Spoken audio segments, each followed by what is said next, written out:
আজকে আমরা কি পড়বো? এটা কি বলো? জাবার। এটা জের, এটা পেশ। তাহলে আমাদের তিনটেই হয়ে গেছে। তো আমাদের কি হয়ে গেছে? তিনটেই হয়ে গেছে, তাই না? তো তিনটে আমরা এক একটা অক্ষরে কিভাবে পড়বো? হ্যাঁ, তাহলে এখানে এটা কি? এটা কি বলো? হ্যাঁ, আলিফ। এটা আলিফ সর্বদা কি হয়? আলিফ সর্বদা কি হয় বলো? খালি হয়। আর হামজা কখনো খালি হয় না। তাহলে এটা কি আছে? জাবার জের পেশ আছে। তো এতে তাহলে এটা কি আলিফ হবে না হামজা হবে? হামজা। তাহলে হামজা জাবার কি হবে? হামজা জের হলে কি হবে? তার দুটো একসঙ্গে কি হবে?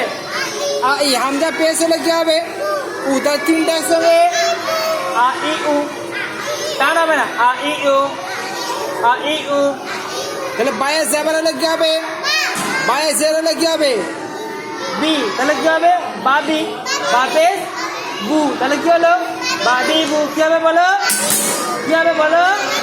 বাবি বু বলো। আর তায় জাবার আছে, তাহলে তায় রিডিং কি হবে?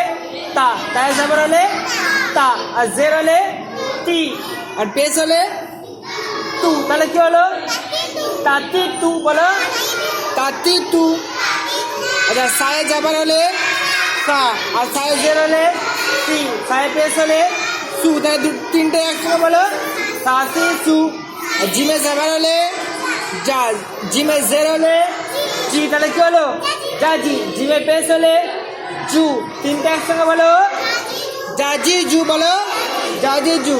হায়ে জাবার হলে হা। হা জাবার হা, গলা থেকে বের করো। হা জাবার হা, হাজের হি, হাফেজ হু। তাহলে কি হলো? তিনটে হা হি হু বলো। হা হি হু। আচ্ছা, খয়ে জাবার হলে খ। খ জাবার হলে কি হবে? খ জাবার হলে কি হয়? খ জের হলে কি, খ পেশ হলে তিনটে একসঙ্গে বলো। খ খি খু। ডালে জাবার হলে দা, দালে জের হলে দি, দালে পেশ হলে দু। তাহলে তিনটে একসঙ্গে বলো।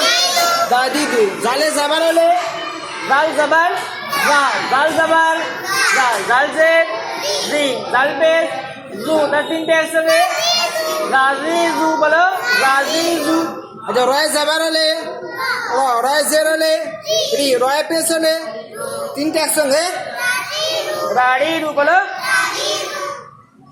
জায় জাবার হলে যা, জায় জের হলে জি, জায় পেশ হলে জু। তাহলে কি হবে? জাজি জু বলো। বলো না, জাজি জু বলো। জাজি জু। সিনে জাবার হলে সা, সিনে জের হলে সি। তাহলে কি হবে? সাসি। সিনে পেশ হলে তাহলে তিনটে একসঙ্গে এই সিনে যদি জাবার হয় তাহলে কি হবে? সা। সিনে জের হলে সি, সিনে পেশ হলে সু। সা সি সু বলো।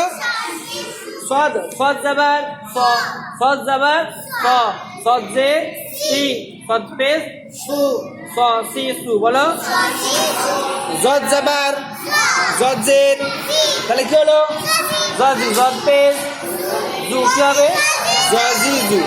ত জাবার ত, ত জের ত পেশ তিনটে একসঙ্গে ততি দু বলো। আচ্ছা, জ জাবার জ জের জি, জ পেশ। তাহলে তিনটে একসঙ্গে জজি যাবে। জজি জু। আইন জাবার বলা যায় অ, আইন জাবার অ, আইন জের উই, আইন পেশ উ। তিনটে একসঙ্গে অ ই ও বলো। গইন জাবার গইন জের রি, গইন পেশ গু। তাহলে কি হবে? গ রি গু বলো। কি হবে? ফা জাবার ফা জের ফা পেশ। তাহলে তিনটে একসঙ্গে ফা ফি ফু বলো। ফা ফি ফু বলো। কব জাবার কব জের, তাহলে কি হলো? ককি বলো। ককি। কব পেশ, তাহলে ককি ফু বলো। কাপ জাবার কাপ জের কাপ পেশ কাকি কু বলো। লাম জাবার লাম জের লাম পেশ, তাহলে কি হলো? লালিলু। হ্যাঁ। মিম জাবার মিম জের, তাহলে কি হবে? মামি। মিম পেশ, তাহলে কি হবে? মামি মু। নুন জাবার নুন জের নুন পেশ, তাহলে কি হবে? তানিনু। ওয়াও জবর ওয়া, ওয়াও জবর ওয়া, ওয়াও জের ওই, ওয়াও পেশ ও, ওয়াইউ বলো। হ্যাঁ, তারপরে হা জবর হাজের হাফেজ, তাহলে কি হলো? হামজা জবর হামজা জের হামজা পেশ, তাহলে কি হবে? ইয়া জবর ইয়া জের, ইয়া পেশ ইউ, ইয়া পেশ ইউ, ইয়া ইউ বলো। আচ্ছা, এই যে জবর জের পেশ যে অক্ষরের উপর থাকে তাকে কি বলে? মুতাহারিক বলে। আর জাবার জের পেশের উচ্চারণ কিভাবে হবে? রিডিং কিভাবে করবো? তাড়াতাড়ি করা, মোটেও না টানা, আর মারুফ করা মজুর আওয়াজ থেকে বাঁচা। আর পেশের আওয়াজ কোন দিকে যায়? মানে আর ঠোঁট